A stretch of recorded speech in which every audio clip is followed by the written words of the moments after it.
Welcome to EduAdvice Podcast series, where we explore ideas, insights, and conversations shaping the future of education.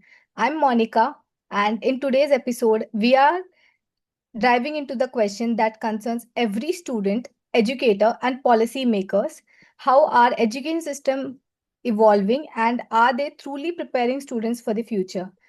Joining us today is our international guest, Yoimar Falcon, an educator with experience in diverse learning environments, bringing valuable perspectives on teaching practices, classroom dynamics, and evolving role of education system. In this conversation, we will explore how learning is changing, what systems are getting right, where gaps still exist, and what the future of education could look like. Yomar, it's great to have you with us today. Thank you for joining the EduAdvice podcast series. Thank you to you, Monica. It's my pleasure to be with you guys today. To begin with, could you briefly share your experience as an educator? And based on that, what is one key change you have observed in how students learn today? Yes. So, like you mentioned before, I am an international educator with over 25 years of experience teaching in diverse multilingual classrooms. To responding to your question, one of the key change I've been observing the students today they learn more interactive visually. They are less responsive to passive instructions and more engaged when they're learning in collaboration, technology, connecting real life contents. For example, I can say instead of using traditional reading books, I use activities like I call ones cafe conversation. So how that works? I work in small groups where the students move around in the classroom. We discuss and we building ideas. I will call this think, share, and write. So when we're ready, the students are very excited to share their ideas. Okay, so how much improvement did you observe after making those changes? Like as you mentioned, the three stages. Well, it's a big change because instead of to having students like usually you have one is shy or the other one doesn't want to participate it. So when you put in students in groups, so you take in more from there. They able to talk. They don't feel shy. So especially when you putting in the with their friends, so the learning is getting more faster. So with my experience, I can say that is the way we should do it in the class. Activities when the students they can discuss, they building ideas together. So they always say, one, if we were four in the table, we always have an idea. So we pair those ideas and then we created uh, a big learning lesson they can write. And so I see how they can do it that way. It's, it's amazing. Okay. From your perspective, what are some structural gaps in today's education system that directly impact students' learning and outcomes? Well, I see it. It's a major gap and it's a lot of disconnection between the curriculum standard and the real life, or I can say the real student needs. Uh, Many of the curriculums today is over the testing and testing, and the students by the end they are not able to understand, and they don't provide enough differentiation from their learning. So I can put in an example. When I teach vocabulary, I don't just give the definition. I ask the students to use contents clue from the passage. Let's say we're reading something about, we'll say, the park. And I try to explain everything about that subject, but I say, try to figure out, try to put yourself in there. So create ideas in your mind. So when we do that process and we build real comprehension, it's not just a recall. The students, they see themselves, they able to talk, they able to write. So we need to understand sometimes the curriculum is only a standard, but based in all these, we need to see how exactly the students they are strangled. So using that critical thinking and apply knowledge to any new situation. So that's what exactly I use for my class for comprehension, and I see it today. It works. So, more on practical learning rather than rote learning. Like, that's what you are doing in the classroom. Yes, that's right. And I will say, yeah, like you say, it's more practical, like learning, putting real life in the students. Yeah. Um, what are some areas where education system, especially at a policy or institutional level, can evolve to better support students? Well, education system today involve three areas. I will say this: flexibility in curriculums, strong teachers to support, very important, and the integration of real world skills. So today policies should be allow teachers like us to adapt instructions based on the students' needs rather to pacing guidance. And I say this because uh, curriculum is relevance in culture. So when I put in cultures before, students engage more when they see themselves in the way they're learning. So in my classroom, I have to say I connect reading lessons to real life experience and different cultures. For instance, during our literacy block, I have to say like this, when we reading, I use tests to reflect diverse backgrounds. I ask the students to relate it, to connect to their own experience. And I see this building both comprehension and confidence. Also, I will say the system much better support diverse learning by including multilingual and gifted students, because right now I teach in gifted students.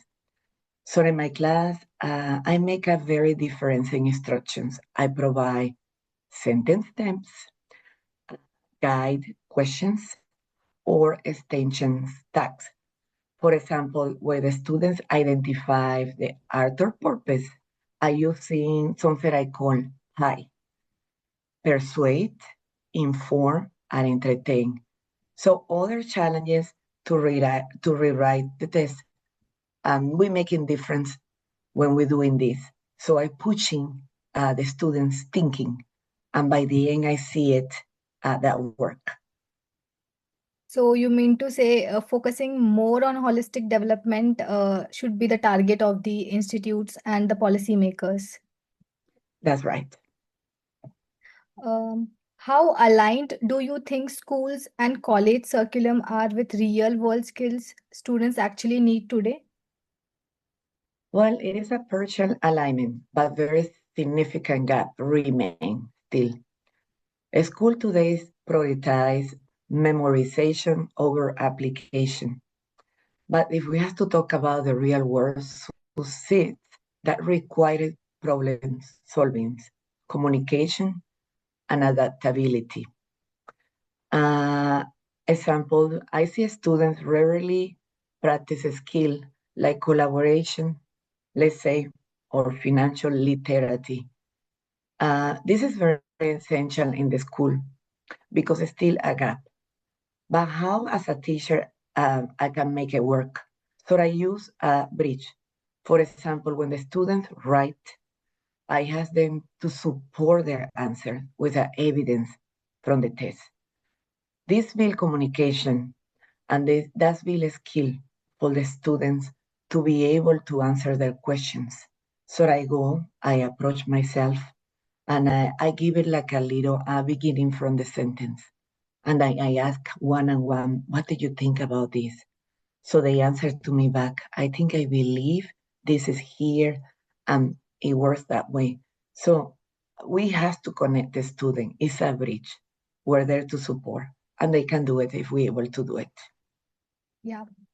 How is the role of teacher evolving today from being a knowledge provider to a facilitator? And what impact does that shift have on learning? Well, teachers are shifting from being knowledge providers to facilitators learning. This change increases students' ownership and engage a lot, but this is requires a strong classroom management and intentional plannings.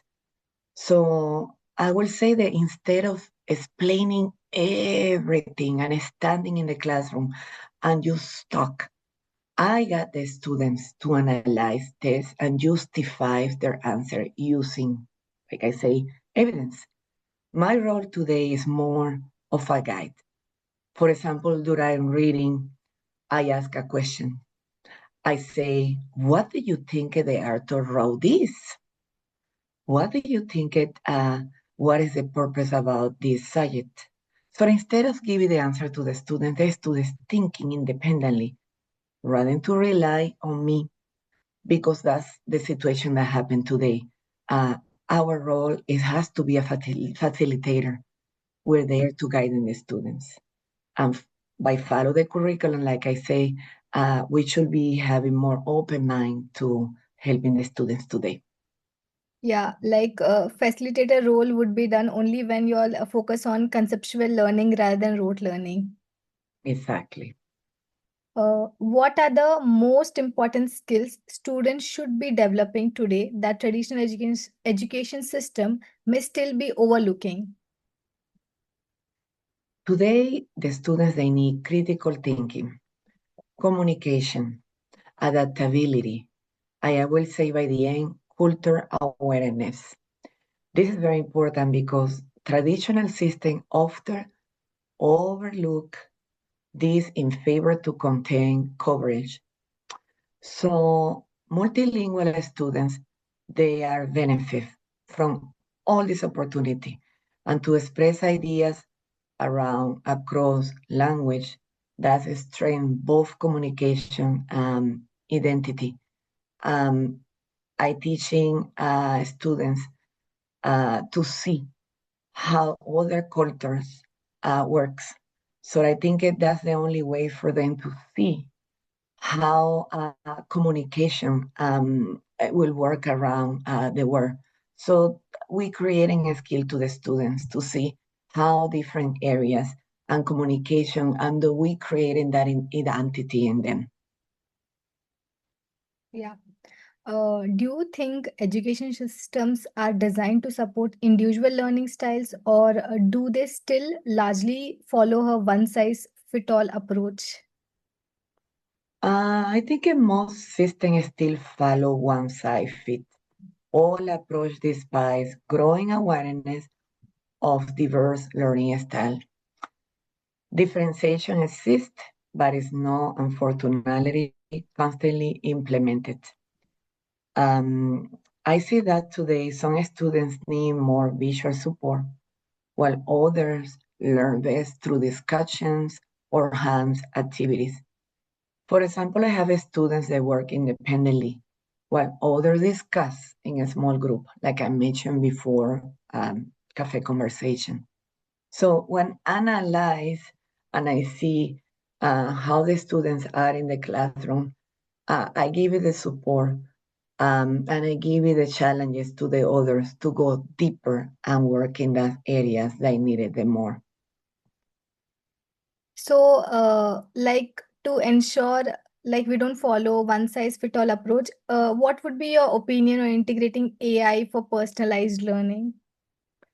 So this role is very important because in technology today is very demanding, it's very high in the school. So it is important, but also I will say when we look, I use the technology to support, it's just to support my learning.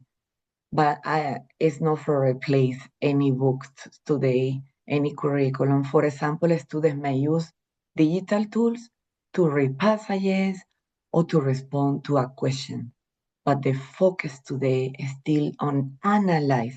For me, as a reading teacher, analyze the test and thinking critically. So it is important, but it's not a replace effective teaching for me. Yeah. How do you see technology shaping learning experiences, and what should institutes keep in mind while integrating it? Like as I mentioned about AI. Well, if I try to keep it, like I say before,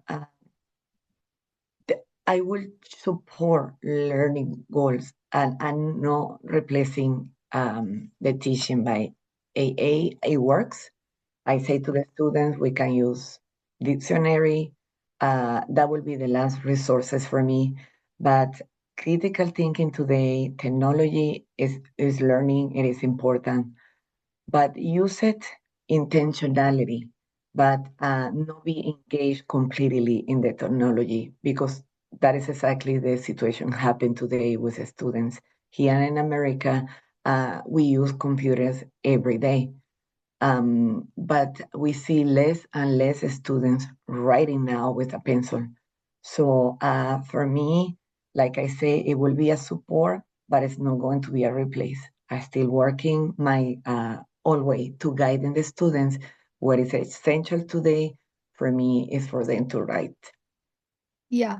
But using this AI, there would be some challenges because a student will not think, like he will not work on research and innovation, and maybe he will directly grab the answer from the AI. Like there are challenges. What is your opinion on this?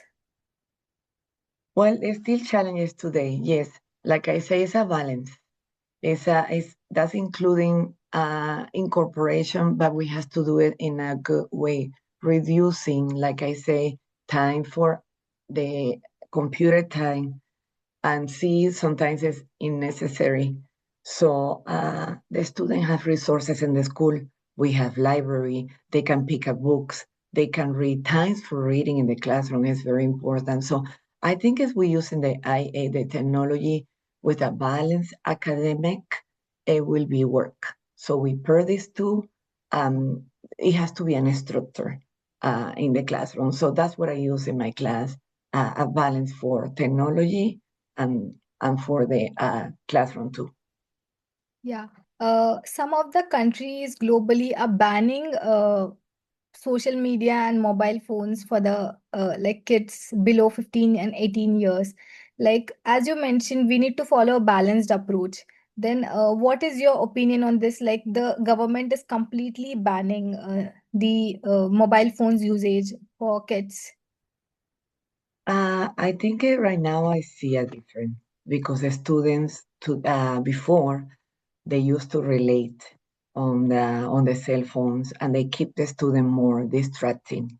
So now, since they ban the using the phones and technology, the students are more focused. They are not worried to think about it, that they have their phones in their pocket, or when they going to take my phone, to improving and take using technology to support my ideas and making my performance better.